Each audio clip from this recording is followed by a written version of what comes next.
പ്രീത, നമ്മുടെ പ്രതിരോധ മന്ത്രി രാജ്നാഥ് സിംഗിന്റെ ആ പ്രസ്താവന ശരിക്കും സത്യമാണ് എന്നിപ്പോൾ തെളിഞ്ഞില്ലേ? അതെ, പാകിസ്ഥാൻ സറണ്ടർ. തീർച്ചയായിട്ടും. അതെ, അതായത് ഇതുവരെ അവർ പറഞ്ഞു അവർക്കൊന്നും നാശനഷ്ടമൊന്നും ഉണ്ടായിട്ടില്ല എന്നൊക്കെയാണ് പറഞ്ഞത്. അതെ. അപ്പോൾ അർദ്ധരാത്രിയിലും പാകിസ്ഥാനിൽ സൂര്യൻ ഉദിച്ചു എന്നാണ് രാജ്നാഥ് സിംഗ് പറഞ്ഞത്. അപ്പോൾ ഉദിക്കുക തന്നെ ചെയ്തിട്ടുണ്ട് എന്നുള്ളതാണ്. കാരണം ഏറ്റവും അവസാനം റാവൽപിണ്ടിക്കടുത്തുള്ള നൂർഖാൻ വ്യോമതാവളം ഇന്ത്യ ആക്രമിച്ചെന്ന് പാക് പ്രധാനമന്ത്രിയായിട്ടുള്ള ഷെഹബാസ് ഷെരീഫ് സമ്മതിക്കേണ്ടി വന്നു. അത് ഷെഹബാസ് ഷെരീഫിനോട് പറഞ്ഞത് കരസേനാ മേധാവിയായിട്ടുള്ള അസീം മുനീറാണ്. ഈ അസീം മുനീറാണ് ഈ കണ്ട തോന്നിയാസങ്ങൾ മുഴുവനും ഇന്ത്യക്കെതിരെ കാണിച്ചുകൊണ്ടിരിക്കുന്നത്. അപ്പൊ അതിന് എന്താ പറയാ, മുന്നിൽ നിൽക്കുന്നയാള് എന്നൊക്കെ പറയുന്നത്, നേതൃത്വം നൽകുന്നയാള് അസീം മുനീറാണ്. ആ അസീം മുനീറിന് സത്യത്തിൽ കൃത്യമായിട്ടും മനസ്സിലായി, ഇനിയും അടിച്ചാൽ ഇവന്മാർ പള്ളക്കെട്ടടിക്കും, ഇനി ഞാനും പെട്ടെന്ന് തന്നെ ഹോറികളുടെ അടുത്തേക്ക് പോകേണ്ടി വരും എന്ന് മനസ്സിലായി. അപ്പൊ നേരെ ചെന്ന് ഷെഹബാസിനോട് പറഞ്ഞു. അതുവരെ ഈ പറയുന്ന പൊളിറ്റിക്കൽ ലീഡർഷിപ്പിനോട് മാറി നിന്നിട്ടാണ് ഈ കരസേന മേധാവി മിലിറ്ററി ലീഡർഷിപ്പ് ചെയ്തുകൊണ്ടിരുന്നത്. ഒരു അനുരഞ്ജനം ഒക്കെ വേണമല്ലോ. അപ്പൊ അത് വേണമെങ്കിൽ ഈ പറയുന്ന പോലെ പ്രധാനമന്ത്രി പൊസിഷനിൽ ഒരാളിരിക്കുമ്പോ അങ്ങേരുടെ അടുത്ത് എന്നിട്ട് അതെ, മനുഷ്യ അടിച്ച് തകർത്തിട്ടേക്കാണ്, കാര്യം ഞാനാണ് ഇതിന് മുന്നിൽ നിന്നെങ്കിലും അടിച്ച് തകർത്തിട്ടുണ്ട്, ഇനി അധികം അടി വന്നു കഴിഞ്ഞിട്ടുണ്ടെങ്കിൽ താങ്ങൂല, കളസം കീറും എന്നുള്ളത് ഷെഹബാസ്. അതുകൊണ്ട് നിങ്ങളൊന്നും ഒരു പ്രസ്താവന അങ്ങ് ഇട്ടേക്ക്, അവിടെ നിക്കണമെങ്കിൽ നിക്കട്ടെ എന്ന് പറഞ്ഞിട്ടുണ്ടാവും. കിട്ടാനുള്ളത് കിട്ടി മേടിച്ചു കൂട്ടി, മതി, നാട്ടിൻപുറത്തൊരു പഴഞ്ഞില് പറയും വാങ്ങാനുള്ളതൊക്കെ വാങ്ങി കൂട്ടി. അതെ, അപ്പൊ അങ്ങനെ പറഞ്ഞിട്ടുണ്ടാവും. അതല്ലെങ്കിൽ ഷെഹബാസ് ഷെരീഫ് അവിടെ ഇരുന്നിട്ട് ഈ പറയുന്ന മിലിറ്ററി ലീഡർഷിപ്പിനെ മറികടന്നുകൊണ്ട് പറയില്ലല്ലോ, ഒരിക്കലും പറയില്ല. മിലിറ്ററി ലീഡർഷിപ്പും കൂടി അറിഞ്ഞുകൊണ്ടാണ് ഈ അഭ്യാസം മുഴുവൻ പെഹൽഗാമിൽ വന്നിട്ട് ഇവര് നടത്തിയത്, ഈ ഭീകരർ നടത്തിയത്. അപ്പൊ അസീം മുനീറിനെയാണ് അവിടെ നിന്ന് പിന്നീട് കാണാതെയായത്. ഷെഹബാസ് ഷെരീഫും ബങ്കറിനുള്ളിൽ പോയി. അടി തുടങ്ങിയപ്പോഴേക്കും നമ്മള് അതെ, അസീം മുനീർ തട്ടിക്കളഞ്ഞു എന്ന് വരെ കേട്ടിട്ടുണ്ട്. കാരണം അവിടെ ആ സമയത്ത് ആഭ്യന്തര കലഹം രൂക്ഷമായിരുന്നു. ഒരു ഐക്യം എന്ന് പറയാനായിട്ട് അവിടെ ജനങ്ങൾ പൊറുതുമുട്ടിയിരിക്കുകയാണ്. നമ്മൾ കഴിഞ്ഞ ദിവസം പറഞ്ഞു, അവിടുത്തെ പാലിന്റെയും ഗ്യാസിന്റെയും പെട്രോളിന്റെയും ഒക്കെ വില എത്ര അധികമാണെന്നുള്ളത് നമ്മൾ പറഞ്ഞതാണ്. അപ്പൊ എന്തായാലും ആദ്യമായിട്ടാണ് ഇക്കാര്യങ്ങളിലൊക്കെ ഒരു സ്ഥിരീകരണം വരുന്നത്. അപ്പൊ നമ്മുടെ അതെ, ഏറ്റവും കൂടുതൽ നാശം വിതച്ചത് ബ്രഹ്മോസ് ആണ്. തീർച്ചയായിട്ടും അതൊരു 3-4 അങ്ങ് പൊട്ടിച്ചു കഴിഞ്ഞപ്പോഴേക്കും മൊത്തത്തിൽ അടപടലം പാളി. ആ അടപടലം പാളി എന്ന് പറയുന്നതിന്റെ ആ എന്താ പറയാ, അതിന്റെ ഒരു കാഠിന്യം എന്ന് പറയുന്നത്, എനിക്ക് തോന്നുന്നു ഒരു 600-700ഓളം ഡ്രോണുകളാണ് പാകിസ്ഥാൻ നമ്മുടെ സൈനിക കേന്ദ്രങ്ങൾ അടക്കം നോട്ടമിട്ടുകൊണ്ട് ഇങ്ങോട്ടേക്ക് വിട്ടത്. അതിനെ എല്ലാം നശിപ്പിക്കുകയും ചെയ്തു. കൃത്യമായി ടാർഗറ്റ് ചെയ്തിട്ട് നമ്മൾ തിരിച്ച് പടക്കം പൊട്ടിക്കുകയും ചെയ്തു. തീർച്ചയായിട്ടും ആ ഡ്രോണിനൊക്കെ വഴിമതിയെ തന്നെ നമ്മൾ തടഞ്ഞു. അതെ, വഴിമതിയെ തടയുകയും ചെയ്തു. ആകെ ഒരു 4-5 പാക് ഡ്രോണുകൾക്ക് മാത്രമാണ് നമ്മുടെ വ്യോമ പ്രതിരോധ സംവിധാനത്തിനെ വെട്ടിക്കാൻ കഴിഞ്ഞിട്ടുള്ളത് എന്നുള്ളതാണ്. വെട്ടിച്ച് വന്നത് 2-3 ഉള്ളൂ. ആകെ 3 ഉള്ളൂ. 2-3 ഉള്ളൂ.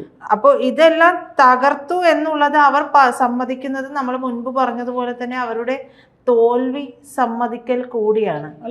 ആണവായുധം കൊണ്ട് പൊട്ടിക്കും എന്ന് പറയുമ്പോഴും എനിക്ക് മനസ്സിലാവാത്ത ഒരു കാര്യം, ഇത്രയും തിരിച്ചടി കിട്ടുമ്പോഴും ഈ ആണവായുധം എന്തുകൊണ്ട് അവർ പൊട്ടിച്ചില്ല എന്നുള്ളതാണ്. പൊട്ടിക്കാൻ വേണ്ടി പറയുന്നതല്ല കേട്ടോ, എന്തുകൊണ്ട് അവർ, അതായത് ആണവായുധം പാകിസ്ഥാന്റെ കയ്യിലുണ്ട് എന്ന് പറയുമ്പോഴും ആണവായുധം നിർമ്മിക്കാനുള്ള പ്രക്രിയയിലാണ് അവരുള്ളത് എന്നുള്ളതാണ് മനസ്സിലാക്കുന്ന മറ്റൊരു കാര്യം. ചില കേന്ദ്രങ്ങളിൽ നിന്ന് വരുന്ന വാർത്തകൾ അങ്ങനെയാണ്.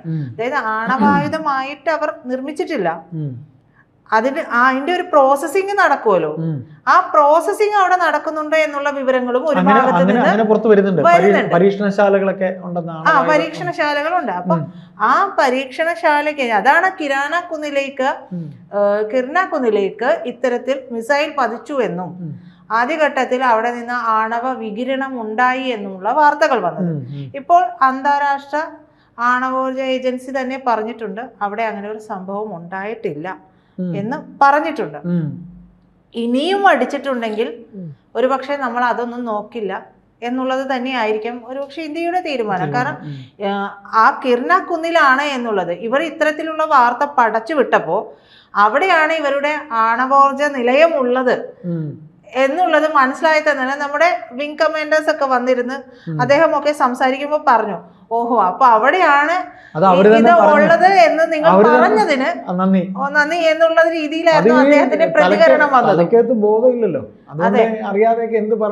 ഇത് ആണവോർജ വികിരണം വരുന്നു എന്ന് പറയുമ്പോൾ 100 കോടിയിലധികം ജനങ്ങളെ ബാധിക്കുന്ന ഒരു കാര്യമാണ്. അപ്പൊ അത് ലോകരാഷ്ട്രങ്ങൾ എല്ലാവരും തന്നെ അത് അതെ പാനിക്കാവും, എല്ലാവരും പാനിക്കാവും. അപ്പൊ ആ ഒരു രീതിയിലേക്ക് കാര്യങ്ങളെ കൊണ്ടുവരാനായിരിക്കാം ഒരു പക്ഷെ പാകിസ്ഥാൻ ഒരു പടി കൂടി കടന്ന് അത്തരത്തിൽ പറഞ്ഞത്. പക്ഷെ ഇപ്പൊ അത്തരത്തിൽ സംഭവിച്ചിട്ടില്ല എന്ന് പറയുന്നത് തീരുമാനത്തിലായിരിക്കും അല്ലേ? അതെ, അതായത് അപ്പൊ എല്ലാവരും ഇന്ത്യക്ക് നേരെ തിരിയുമല്ലോ. അപ്പൊ ഇപ്പൊ ഉള്ളവര് പോലും നമുക്ക് അനുകൂലമായി നിൽക്കുന്നവര് പോലും ആ സമയം നമുക്കുള്ള പിന്തുണ പിൻവലിക്കും, എതിരാവും. അപ്പൊ ഇവർ ഭീകരവാദത്തെ എന്താ പറയാ പ്രോത്സാഹിപ്പിച്ചത് മാറിപ്പോവുകയും വിഷയം മറ്റൊരു തലത്തിലേക്ക് മാറുകയും ചെയ്യും. അപ്പൊ അവിടെ ഇന്ത്യ ഒറ്റപ്പെടുകയും ചെയ്യും. ആ രീതിയിലാണ് ഇവർ ഇത്തരത്തിലുള്ള പ്ലാനുകളെല്ലാം നടത്തിയത്. പക്ഷെ വന്നപ്പോ എന്തു പറ്റി? ഇതൊന്നും അവിടെ നടന്നിട്ടില്ല എന്നുള്ള കാര്യങ്ങൾ പുറത്തു വരികയും ചെയ്തു. ഇപ്പൊ ആണവോർജ ഏജൻസി തന്നെയാണ് പറഞ്ഞിട്ടുള്ളത് ഇങ്ങനെ നടന്നിട്ടില്ല, ആണവോർജ നിലയത്തെ ആക്രമിച്ചിട്ടില്ല, അവിടെ വികിരണം ഉണ്ടായിട്ടില്ല എന്ന് പറഞ്ഞിട്ടുള്ളത്. ഇതൊക്കെ പറയുമ്പോഴാണ് റാവൽപിണ്ടിയിലെ ആ വ്യോമതാവളം തകർത്തിട്ടുള്ളത്. അപ്പൊ ഇത് സത്യത്തിൽ പെഹൽഗാമിലെ ഒരു ആക്രമണത്തിന് കനത്ത വില പാകിസ്ഥാൻ ഈ സാമ്പത്തിക പ്രതിസന്ധിയിൽ പെട്ട് ചുറ്റിത്തിരിയുമ്പോഴും കൊടുക്കേണ്ടി വന്നു എന്നുള്ളതാണ്. മാത്രമല്ല ഈ ഇന്ത്യ പാക് അതിർത്തിയായിട്ടുള്ള അട്ടാരി വാഗ ബോർഡർ ഉണ്ട്. ആ വഴി ചരക്ക് വാഹനങ്ങളെല്ലാം ചരക്ക് ഗതാഗതം എല്ലാം നിന്നിരിക്കുകയായിരുന്നു, ചരക്ക് ഗതാഗതം നിർത്തിയിരിക്കുകയായിരുന്നു. അതെല്ലാം മാറ്റി ഇപ്പോ ഈ ഒരു അതായത് വെടിനിർത്തൽ വന്നല്ലോ. ഇത്തരത്തിൽ കാലിൽ വീണ് കഴിഞ്ഞപ്പോ വെടിനിർത്താം എന്നുള്ള അതായത് അവർ വെടിനിർത്താം എന്ന് നമ്മളോട് സംബന്ധിച്ചാൽ നമുക്ക് അതിൽ മാറ്റമൊന്നുമില്ല. പക്ഷെ ഇനി അടിക്കരുത്, ഇനി ഇത്തരത്തിലുള്ള ഒരു നീക്കം ഉണ്ടായിട്ടുണ്ടെങ്കിൽ പൂർണ്ണമായിട്ടും അടിച്ച് തകർത്ത് കളയും എന്നുള്ളത് തന്നെയാണ് ഇന്ത്യ പറഞ്ഞിരിക്കുന്നത്. അപ്പോൾ അങ്ങനെയാണ് മെയ് 18 വരെ വെടിനിർത്തൽ പ്രഖ്യാപനം വന്നത്. ഈ വെടിനിർത്തൽ പ്രഖ്യാപനം വന്നതോടുകൂടിയാണ് അട്ടാരി വാഗ ബോർഡർ വഴി അഫ്ഗാൻ ചരക്ക് വാഹനങ്ങളൊക്കെ കടത്തിവിട്ടിട്ടുള്ളത്. അതും കേന്ദ്ര സർക്കാരിന്റെ പ്രത്യേക അനുമതിയോട് കൂടിയാണ്. അതായത് ഒരു 23 ദിവസത്തെ ഇടവേളയ്ക്ക് ശേഷമാണ് ഈ വാഗ അട്ടാരി ബോർഡർ തുറന്നിട്ടുള്ളത്. അഫ്ഗാനിൽ നിന്നൊക്കെ ഡ്രൈ ഫ്രൂട്ട്സുമായിട്ടൊക്കെ എത്തിയ 8 ട്രക്കുകളായിരുന്നു ഈ അതിർത്തി വഴി ഇങ്ങനെ ഇന്ത്യയിലേക്ക് എത്തിയത്. 15ഓളം ചരക്ക് വാഹനങ്ങൾ, ലോറികൾ തന്നെ വേറെയുണ്ട്. അല്ല, 150ഓളം ചരക്ക് ലോറികളാണ് ലാഹോറിനും വാഗയ്ക്കും ഇടയിൽ കുടുങ്ങിക്കിടുന്നത്. 150ഓളം വാഹനങ്ങളാണ്, അതിൽ 8 എണ്ണമാണ് ഇപ്പോൾ വന്നിട്ടുള്ളത്. അപ്പോൾ ഈ ഏപ്രിൽ 24 മുതൽ അട്ടാരി അതിർത്തിയിൽ കുടുങ്ങിയ നിലയിലായിരുന്നു ഈ ട്രക്കുകൾ അത്രയും ഉണ്ടായിരുന്നത്. അപ്പോ ഈ കുറ്റസമ്മതം എന്ന് പറയുമ്പോൾ അതിന് പ്രധാനപ്പെട്ട ഒരു കാര്യം എന്ന് പറയുന്നത് നമ്മുടെ ബ്രഹ്മോസ് മിസൈൽ തന്നെയാണ് കാരണമായത്. ഈ സൈനിക നടപടികളിൽ അത്രയും ഉപയോഗിച്ചതിൽ മേജർ പോർഷൻ എന്ന് പറയുന്നത് ബ്രഹ്മോസ് സൂപ്പർസോണിക് മിസൈൽ ആയിരുന്നു. അപ്പോൾ മെയ് 10 പുലർച്ചെ പാകിസ്ഥാൻ ഒരു അറ്റാക്ക് നടത്തി, ഡ്രോൺ മിസൈൽ അറ്റാക്ക് നടത്തിയായിരുന്നു. ഇതിന് മുഴുവനും 15 ബ്രഹ്മോസ് മിസൈൽ ഉപയോഗിച്ചാണ് നമ്മൾ തകർത്ത് തരിപ്പണമാക്കി കളഞ്ഞത്.